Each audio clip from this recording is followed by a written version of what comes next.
Hola amado, Dios te bendiga, buen día. Qué bueno saludarte en este momento.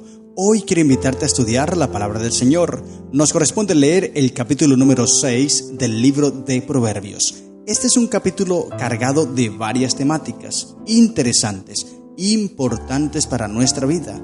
Vale la pena prestarle atención. Dice el versículo 1, Proverbios 6:1. Hijo mío, si saliere fiador por tu amigo, si has empeñado tu palabra a un extraño, te has enlazado con las palabras de tu boca y has quedado preso en los dichos de tus labios. Un tema interesante. En aquel entonces, en los tiempos de Salomón, existía la costumbre de fiadores. Judá fue un fiador cuando le pidió a su padre que dejara ir a su hermano Benjamín, el hijo menor de Jacob. Cuando José estaba en Egipto, recuerda esa experiencia, y entonces les pidió que llevaran a su hermano menor. Judá fue el fiador y dijo: Padre, déjame llevarlo y yo te dejo mis hijos. Si no regresa, entonces haz con ellos lo que bien te parezca. Fue fiador, así que el ser fiador era una costumbre antigua. Sin embargo, esto hacía caer en problemas a muchas personas, y es importante que hoy día nosotros le prestemos atención a este consejo, porque esto ha traído muchos problemas, ha dañado muchas amistades, incluso muchas vidas se han perdido por causa de esta práctica. Salomón entonces aconseja a no hacerlo. Sin embargo, él también dice, por ejemplo, en el capítulo 24, versículo 21 de Proverbios, dice: peca el que menosprecia a su prójimo, pero el que tiene misericordia de los pobres es bienaventurado.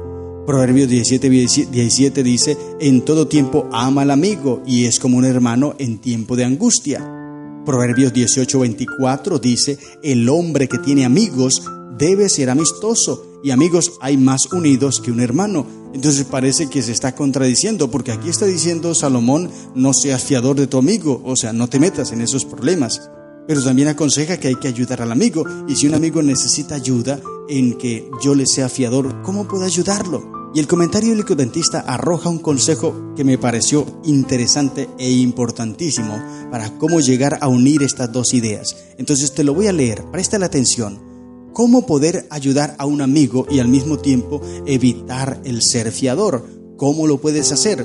¿Cómo podemos arreglar estas dos ideas? El comentario bíblico adventista dice así: no prometas a un amigo necesitado más que el dinero del cual dispongas en ese momento, y guarda ese dinero durante el tiempo que dure la promesa, para que el acreedor no pueda exigir una suma que exceda de tus posibilidades económicas. Los amigos fracasan muchas veces por descuido, porque saben que la carga recaerá sobre otro, algunas veces por enfermedad o por poca habilidad financiera. Su fracaso recae sobre el desventurado fiador con toda la severidad de la ley.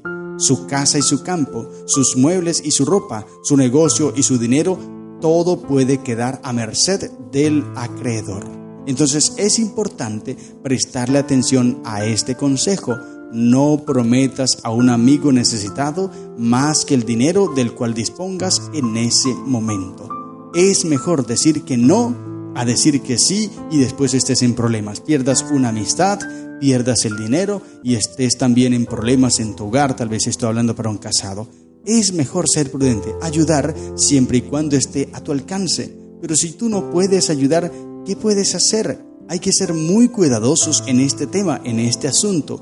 Tú debes escudriñar y tú debes saber, pero préstale mucha atención al consejo que dice el sabio Salomón. Haz esto ahora, hijo mío, y líbrate, ya que has caído en la mano de tu prójimo, dice el versículo 3. Ve, humíllate y asegúrate de tu amigo, no des sueño a tus ojos ni a tus párpados adormecimiento. Escápate como gacela de la mano del cazador y como ave de la mano del que arma lazos. Huye de esos enredos económicos que no son buenos. Sé un buen administrador de los recursos que Dios te ha dado. Mira los consejos que da Salomón, consejos financieros, que es importante que los tengamos en cuenta. Ahora empieza a hablar, no voy a entrar mucho en detalles acerca de ese tema, porque es un asunto que tú mismo debes escudriñar, tú mismo debes saber si estás en condiciones o no de ayudar a una persona. Solamente te digo lo que la Biblia menciona. Pero ahora Salomón empieza a hablar sobre la pereza. Este es un tema demasiado vital. La pereza destruye muchas familias, la pereza destruye muchas vidas, y Salomón habla sobre esto, porque en aquel entonces también habían personas perezosas que fracasaban.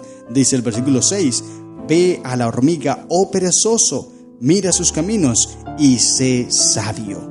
La sierva de Dios, Elena de White, en Mensajes Selectos, dice lo siguiente: las moradas que las hormigas construyen para sí demuestran habilidad y perseverancia. Estas tan solo pueden mover un granito a la vez, pero realizan maravillas con diligencia y perseverancia. Salomón presenta al mundo la laboriosidad de la hormiga como un reproche para los que malgastan horas en pecaminosa pereza, en prácticas que corrompen el alma y el cuerpo. La hormiga se prepara para las estaciones futuras. Esta es una lección descuidada por muchos que están dotados con facilidades de razonamiento. Fracasan completamente en su preparación para la vida futura, inmortal, que Dios en su providencia ha asegurado para la raza humana caída. Fracasan completamente en su preparación. ¿Por qué? Porque son perezosos. Y no estamos hablando solamente de la parte financiera, porque la parte financiera se ve afectada tremendamente por la pereza. Pero estamos hablando de temas espirituales, querido hermano. La vida que Dios te ha preparado, puedes perderla por la pereza. Pereza estudiar, pereza orar, pereza asistir a la iglesia. Hay muchos que no asisten a la iglesia por pereza. Siempre dicen, es que vivo lejos, me toca caminar y esto, aquello. Mira, yo he estado analizando algo en estos días, los días anteriores, unas semanas pasadas, analizando algo interesante con respecto a la política. Interesantemente triste, ¿no? Porque hay personas que se esfuerzan por seguir a una persona.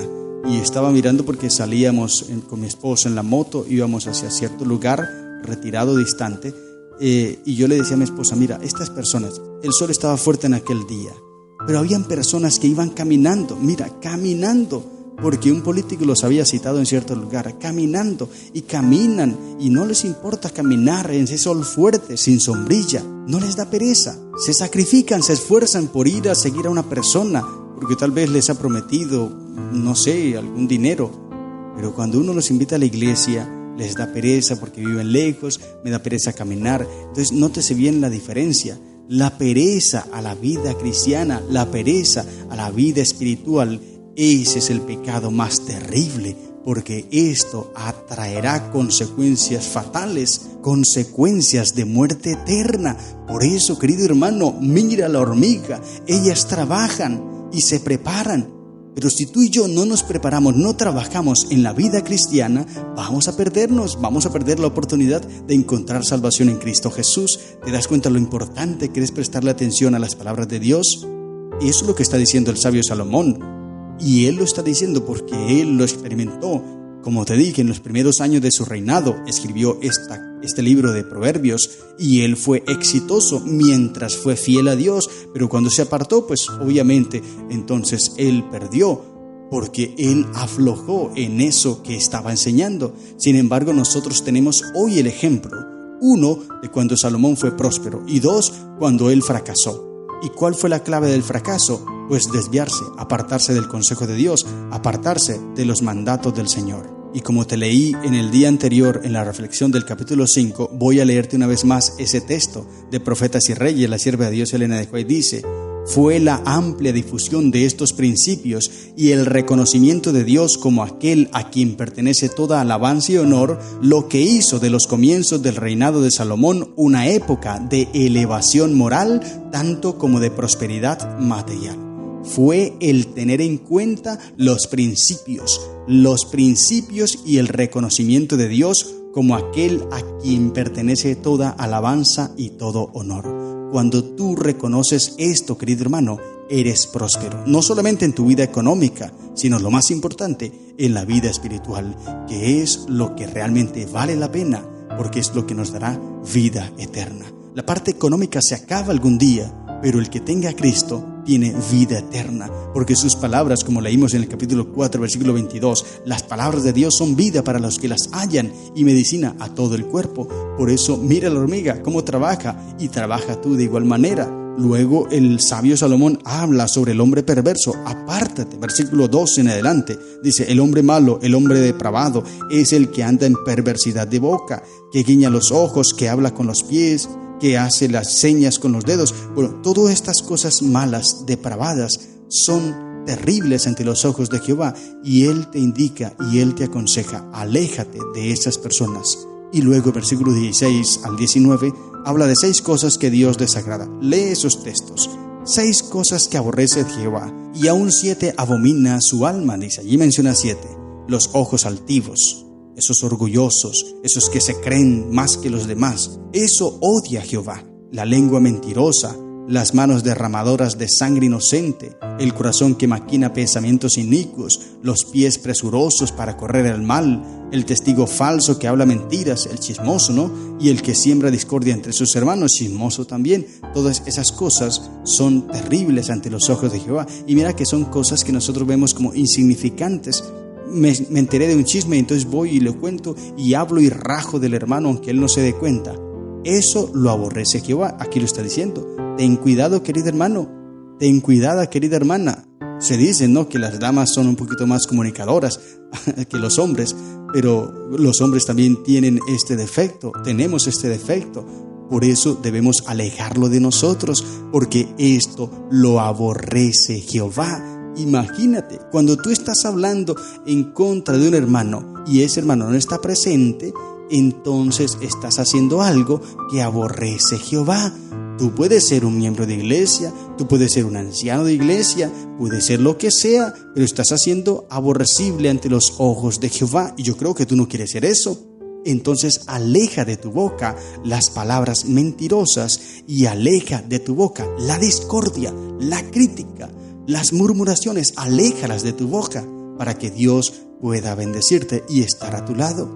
Y ahora del versículo 20 en adelante habla sobre el adulterio. No voy a centrarme mucho allí porque ya estudiamos en el capítulo anterior. Te invito a leer una vez más ese capítulo, o a escuchar esa reflexión más bien, y a leer este capítulo 6, versículo 20 al versículo 35, para que entiendas que Dios ama el matrimonio. Solo quiero leerte aquí el mensaje del apóstol Pablo en Hebreos 13:4. Escúchalo bien, para que entiendas lo que quiere decirte Salomón aquí en estos versículos del capítulo 6 del libro de Proverbios. Hebreos capítulo 3 versículo 4 dice Pablo: honroso sea en todos el matrimonio y el lecho sin mancilla, pero a los fornicarios y a los adúlteros los juzgará Dios. En esa línea de pensamiento que para Dios es honroso el matrimonio, entonces lee estos versículos del 20 al 35. Si eres una persona casada. Pero si eres soltero, yo no debo leerlo porque soy soltero. No importa, léelo también porque para ti sirve. Algún día vas a ser casado. No, yo no me pienso casar nunca. Pues léelo también porque esto también te sirve. Es palabra de Dios. Léelo, querido hermano. Guarda, hijo mío, el mandamiento de tu padre, dice, y no dejes la enseñanza de tu madre. Átalos siempre en tu corazón, enlázalos a tu cuello, porque te guiarán cuando andes, cuando duermas te guardarán y hablarán contigo cuando despiertes. ¿Por qué? Porque el mandamiento es lámpara y la enseñanza es luz y camino de vida, las reprensiones que te instruyen. ¡Qué maravilloso! Este es el mandamiento de Dios, esta es la palabra del Señor. Por eso presta la atención y deja que Dios sea esa luz, sea esa lámpara, sea esa guía que te indique el camino por cual tú debas andar. Y una vez que lo veas, entonces no te alejes ni a la derecha ni a la izquierda. Anda siempre firme y entonces andarás siempre en el camino del éxito. Estas son las lecciones que encontramos en el capítulo 6 del libro de Proverbios. Que el Señor te bendiga. ¡Feliz día!